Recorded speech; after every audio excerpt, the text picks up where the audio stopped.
Hello mga kamami, magluluto pala ako ng ginisang sardinas na may dahon ng talbos ng kamote. Ito ay talagang napaka-healthy na pagkain at mabilis pang lutuin. Kung gusto mong magluto ng ganito, ay nako na, subukan nyo na rin at napakasarap. Ito nga at ginugupitan ko na ang dahon ng talbos ng kamote at meron pa yung pusa ko at maghihiwa na rin ako ng bawang at sibuyas para ma-ready ko na mamaya sa aking paggisa. Ito ay ang aking paborito at aking paborito ng aking mga anak. Kapag wala na akong maisip na ulam, ito ang aking lulutuin. Talagang bilang isang nanay, napakahirap mag-isip ng ulam sa araw-araw at minsan pa kung yung asawa at mga anak ay napili pa sa ulam. Minsan nga pag ako ay nagluluto ay hinihiwalay ko ang aking gulay kasi hindi man halos lahat ng gulay ay kinakain nila. Ang kakain lang naman nila dyan ay yung sabaw ng sardinas. At saka pala yung laman. Oo, kumakain po sila ng sardinas pero hindi po nila kinakain yung dahon. So yun na nga po ay nireredo ko na rin yung paghiwa ng sibuyas at nagready na rin ako mantika sa mainit na kawali.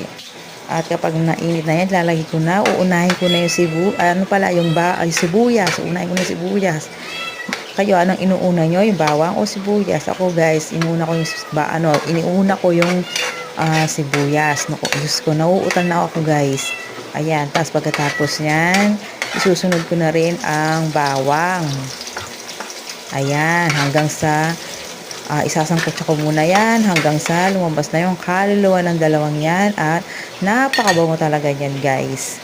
So first time ko talaga mag-upload dito sa YouTube. Sana ay tangkilikin yung aking mga videos. So for more upload, kapag ito tumatok ay mag-upload na ako ng aking mga nilulutong ulam for everyday. At sana huwag kayo magsawa. At ayan na po. Baliktad ko yung nagawa kong isang video. Pasensya na po. The first time talaga gumawa ng video ng ganito. Ayan guys. Ayan, nilagay ko na yung dahon ng malunggay. Ayan na pala, dahon ng talbos ng kamote. So, hindi ko masyadong i-overcook yan kasi mas gusto ko siya ng half cook lang. Kasi maluluto naman siya sa mainit. Maluluto naman siya dyan guys kasi mainit naman yung sabaw. At ayan na nga po guys at ready na yan. At pagkatapos yan ay kakain na kami.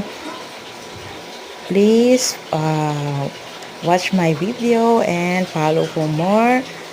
At try ko lang talaga. First time ko to.